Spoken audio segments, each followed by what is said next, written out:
Where your treasure is, there will your heart be also. God has given us unlimited treasures in His Word.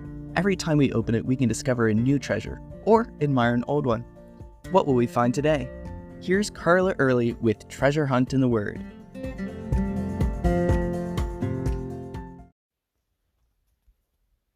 I want us to return to the verse from yesterday because there's still more treasure there, probably much more than I know of, actually.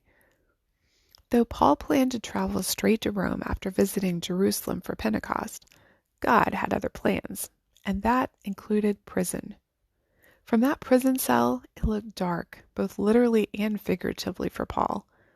But Acts 23:11 says, "The Lord stood by him and said, 'Be of good cheer, Paul.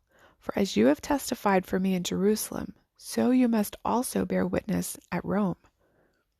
A lot of water would go under the bridge, as my mom would say, before Paul ended up in Rome. But because of this promise, Paul knew this was God's plan. The Lord was in control, not the Jews who wanted Paul dead or the Romans who tried to protect him and give him a somewhat fair trial. Besides that, the Lord was with him and would get him to Rome, where he would testify to all God had done for him. That meant when Paul heard about the Jews' plot to murder him, he didn't need to worry. He knew it wouldn't work. He hadn't gotten to Rome yet. And when he was sent to appear before the governor Felix, he didn't have to fear the outcome of that trial. He could speak boldly and witness even to Felix, and later Governor Festus, King Agrippa, and Bernice. He knew they had absolutely no power over him because God was in charge, and he could get him to Rome. When Felix left him in jail for 2 years, Paul knew he wasn't forgotten. God still had the plan to get him to Rome. Later, during the storm on the Mediterranean Sea, Paul could be calm. He knew that he'd get to Rome. In fact, at that point, the Lord renewed his vow to Paul by sending an angel to tell him, "Don't be afraid.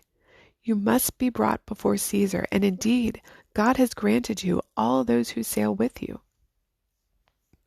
Paul had an endpoint, an aim. He heard God give him this promise that he would preach in Rome, so that gave him hope, courage, boldness. Back in Genesis, Joseph also must have clung to the hope of the promise that God gave him through his dreams, that his family would bow to him. Even as a slave and later a prisoner, he could remember those dreams and have confidence that God would deliver on his promise, no matter how impossible it seemed to him. God has given us promises throughout His Word that we can cling to during hard times to dispel fear, worry, and anxiety. He says, "I am with you. Don't be afraid. My love will never fail you. I am faithful. I will forgive and pardon you. I hear your prayers. I will never abandon you. You have an eternal home waiting for you. I will give you the strength that you need." So many promises. Because of those promises, we can be bold, fearless in obeying the Lord's calling on our life. What promises do you cling to? How does that help you not be afraid? You can contact us at treasurehuntintheword@gmail.com. We'd love to hear the treasures God has given you through His Word. You can listen to other episodes on our website, which you can find in the description below. Thank you for listening, and remember, where your treasure is, there will your heart be also.